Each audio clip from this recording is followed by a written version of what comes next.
As a renowned Islamic scholar, transformational speaker, teacher, and mentor, Abdul Fattah Adeyemi has inspired countless lives with his insightful lectures and compassionate guidance. Connect with a community of like-minded individuals seeking knowledge and achieving greatness.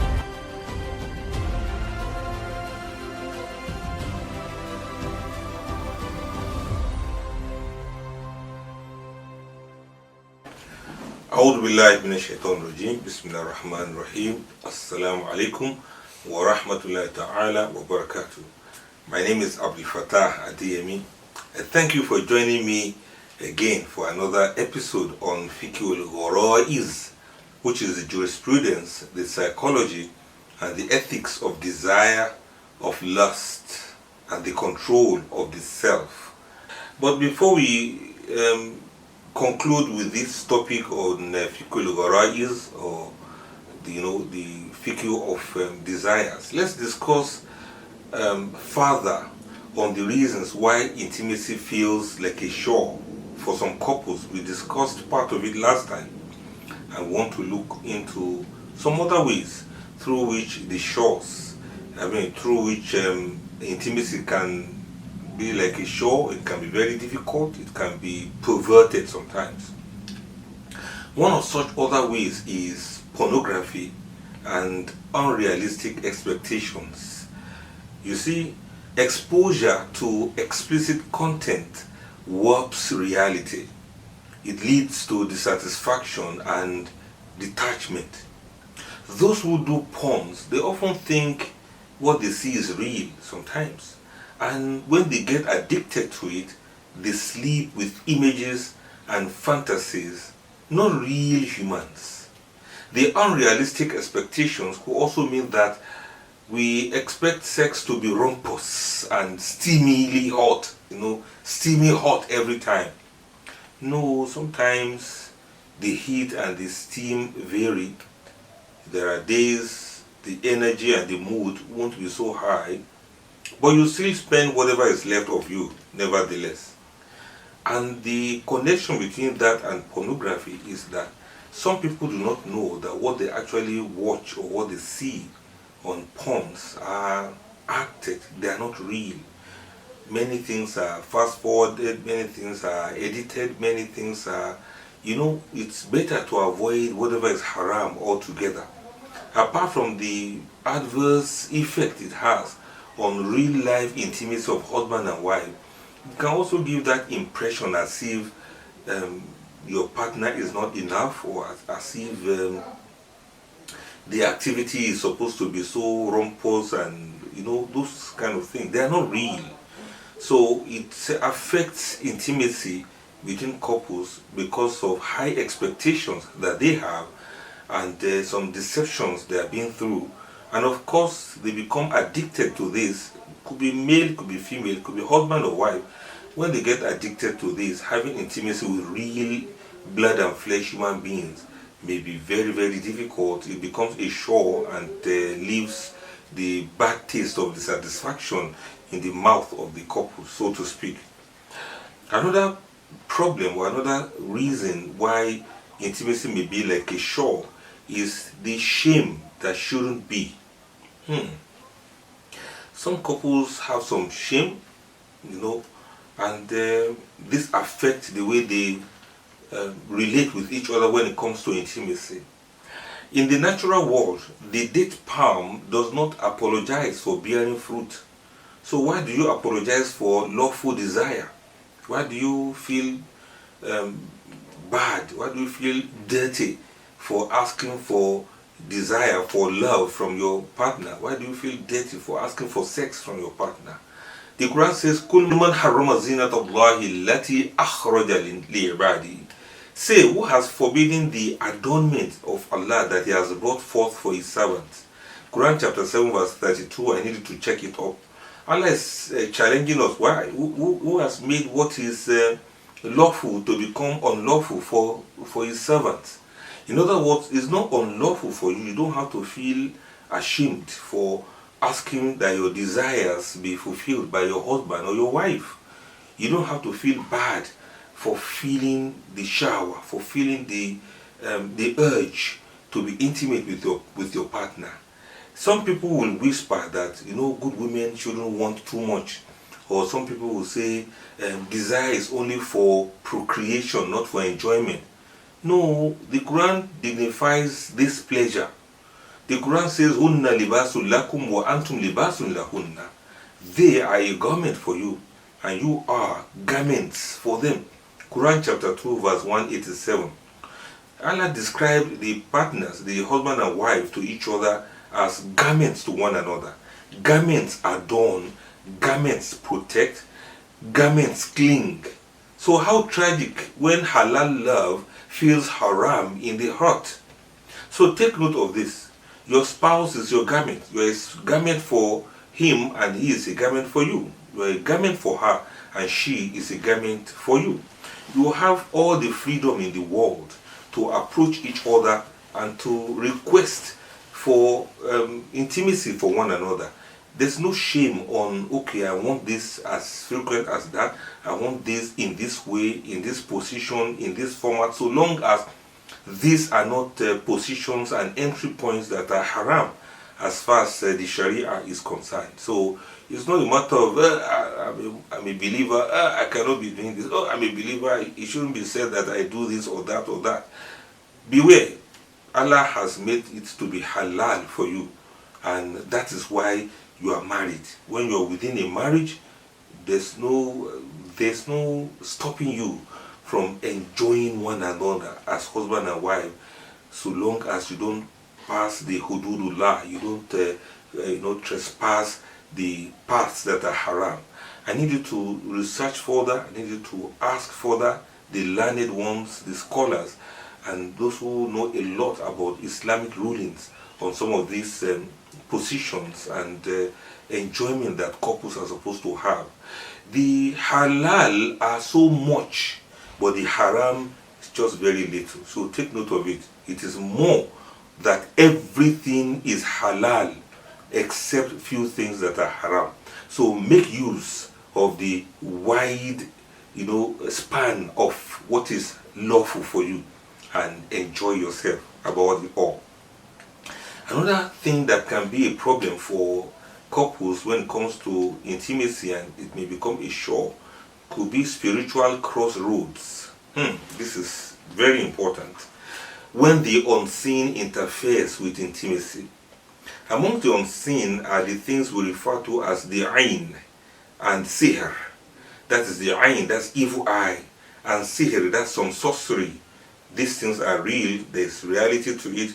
Don't be too naive thinking that it can happen to me. No, it's just a myth, or it's just make-believe. No, the ayn, evil eye, is real, and sorcery is real. There's this sudden aversion you see sometimes from couples. They have been together, they have loved each other, then suddenly they begin to despise one another. There's also unnatural pain, the kind of pain that you don't know how it came about. The doctors may not even be able to pinpoint what exactly is the cause of this pain that you feel. Sometimes when you notice irrational rage during intimacy, this may signal spiritual affliction, and it is real. Don't trivialize it. The Quran acknowledges magic's reality in Quran chapter 2 verse 102. Please read it up and you get to see that these things are real. There's this, there's this intervention, healing intervention that is called ruqyah. That is Quranic healing.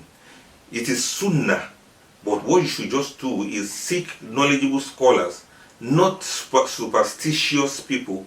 Seek people who have knowledge of the sunnah, and they can do ruqyah for you, especially when you have seen or you discover or you feel that what you're going through is more of spiritual after you have explored the medical interventions that you know of. Then we also have, in line of these spiritual problems that affect couples when it comes to intimacy, we have matters of wiswas, or what you can say waswas. These are whispers about halal pleasures. Whispers of what? Whispers of shaitan. Shaitan will make you to feel as if desire is shameful. You need to combat this with the Prophet's teaching. that Inna Allah Jamilun Yuhibbul Jamala. Allah is beautiful and Allah loves beauty.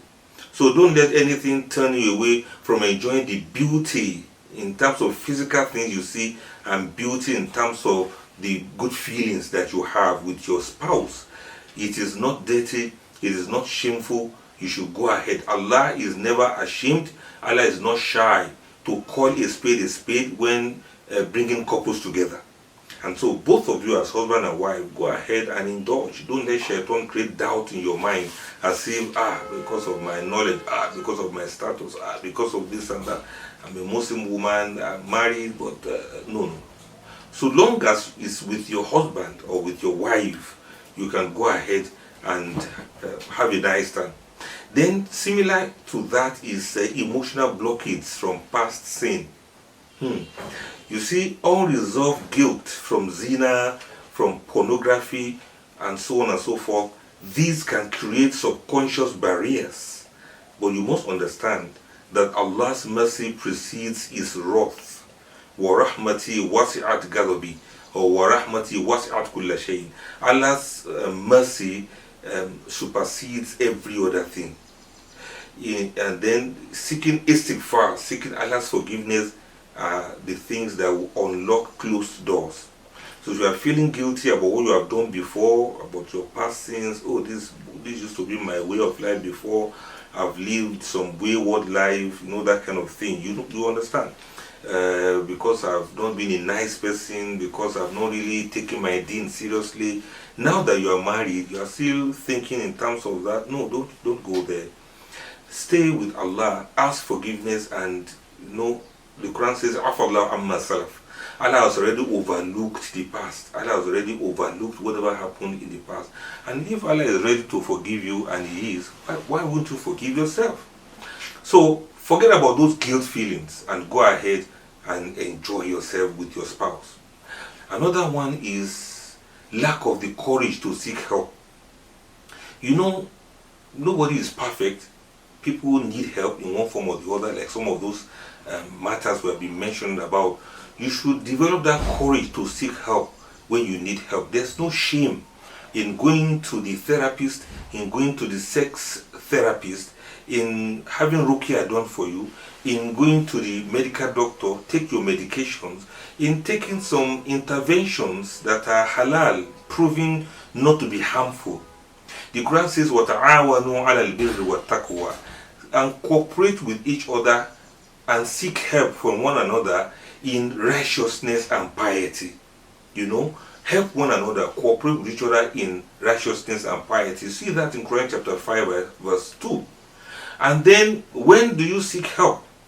How do you know the limits of self-reliance? And then you begin to look for help from those who can really help you.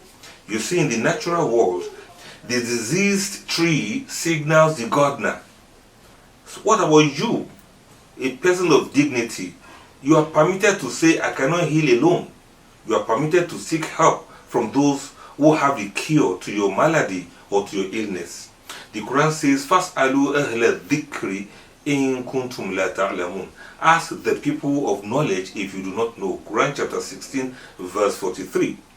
So there comes a moment when love's labor must surrender to the humility of seeking aid, not as failure, but as faith in the healer of hearts, that's Allah.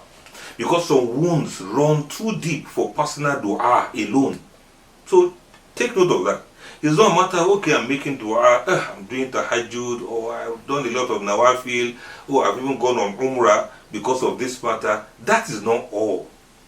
Let us mention some of those now. The time when you know that, yes, you really need help and you need backups, you need reinforcements. How to seek help through the medical route. Number one, you can consult urologists. Muslim urologists abound, gynecologists abound for physical issues. Then you consult sex therapists. Ensure Islamic compatibility when you do this so that you are not going to be lured or moved into something that is even worse. So consult sex therapists that are going to tell you how to go about relieving yourself of some of the burdens that you carry, or some of the trauma that you are being through, or some of the aspects of sexuality or feelings that you don't understand, or maybe you are numb in some part of your genitals, or something is happening to you and has to do with your thinking, your mind. Your mind is not attuned to this, and you need a therapist that will be able to help you to remove this burden from your mind and from your head. You can also go through the psychological route. There are counselors that specialize in trauma or marital intimacy. They have cognitive behavioral therapy, that's CBT, for anxiety-driven dysfunctions. You know, if you are not able to do some things, or you are so obsessive about certain aspects of sexual intimacy or sexual activities, or you see that you are not able to function optimally when it comes to sexual prowess or sexual energy, or you are not able to respond to sexual overtures from your spouse. Maybe something is bothering your mind psychologically. Maybe you are disturbed, you are anxious, you are depressed, or you are worried. Many things could be. And there are some other reasons you don't even know yet until when you see your therapist and they look into what is bothering your mind, or what exactly is happening to your life. Especially go through the holistic approach to resolving your sexual intimacy matters. Similar to this is the spiritual route. You know, we mentioned Ruqya earlier on. Ruqya by qualified practitioners. You should avoid charlatans because they abound. Avoid people who would lie to you or who use other things or other names apart from the names of Almighty Allah. There's the istighfar and salatul haja before intimacy, which you can also try. Maybe if you're able to do that, you know, put Allah forth, do adhkar, make dua, and put your trust in Almighty Allah. Recite some of those dua that couples are supposed to make before they have intimacy. This is not going to be in one mechanical way, you know, Allahumma this and that. No, don't make it be mechanical. Make it be fluid. Make it be free. Let it be spur of the moment. Make it be spontaneous. You understand? Because when there's too much preparation, too much this and that, then you kill the sexual urge even before you begin. So let it be part of your the messenger you send forth, part of the romance, part of the foreplay that you kind of suggest or mention some of this to her, both you and your partner. You can say it silently in your mind. You don't have to say it loud. Not that in the middle of I love you, I need you, then you slot in the dua. It's going to ruin that romantic message you are trying to express. You know what I mean? So we also have the relational route, that is Islamic marriage workshops, you know, where we look at the relationship itself, intimacy in Islamic seminars, and so on and so forth. You can also discuss with trusted elders, but only those educated in both fiqh and psychology, and those who know that, of course, they will not deceive you in any way. There's some dua you can also say when you are seeking for help when it comes to intimacy matters. You can say, Allahumma inni a'udhu bika min al-hammi wal-hazan wal-ajz wal-kasal wal-bukhul wal-jubuni wa dala'i ad-dayn wa ghalabat ar-rijal. You can say, oh Allah, I seek refuge in you from grief and sadness, from weakness and laziness. You see, all of this, grief, sadness, weakness, laziness, and then from miserliness and cowardice, and the burden of death, the burden of debt and domination of men. If you look at all of these prayer points in this dua, you find Sahih Bukhari. If you look at it, you see that they constitute some of the psychological problems that couples can have, and that can actually inhibit the sexual behavior they are supposed to have towards one another. You see, Allahumma inni a'udhu bika min al-hammi wal-hazani wal-ajzi wal-kasali wal-bukhuli wal-jubuni wa dala'i dayn wa ghalabati rijal. So you see, oh Allah, I seek refuge you from grief and sadness, from weakness, from laziness, from miserliness, from cowardice, from burden of death, and from domination of men, including domination through sorcery, through, you know, those kind of things we are talking about. So take note of this. And you should note that all these are not indictments. All this we are saying about problems of marriage, problems of couples, problems of intimacy, All these are not indictments, they are invitations to rest, to reconnect, to play, to speak, to heal. Because every barrier named is a bridge waiting to be built. We've mentioned so many of these things that could be barriers to enjoying a good intimacy with your spouse. And sex is not a thing of shame when you direct it in the right way. And Allah, who named spouses as garments to one another, He knows every frayed thread and how to weave it back stronger. That was our discussion on Fiqhul, and we do hope that you have been blessed with this discussion, and I do hope you have picked one or two things relevant to your life and relevant to the life of your partner. And when it comes to matters of intimacy, when it comes to matters of desire, matters of love, matters of sex, you should now hopefully have understood very well what it is, what it means, what it does, and what it entails. And I do hope that Allah is going to give us the courage to seek help whenever we need help, and may Allah give us the guidance to seek assistance whenever we need to be assisted, and may Allah give us the success in whatever effort we make, and may Allah make the process towards progress always lead us to success eventually. My name is Abdul Fattah Adeyemi. Assalamu alaikum wa rahmatullahi ta'ala wa barakatuh. Acquire Abdul Fattah Adeyemi's soul-lifting handmade masterpieces and experience the divine beauty of Islamic artistry. Book counseling and therapy sessions to access a safe space to heal and thrive. Join the community. Transform your life. Edit your universe.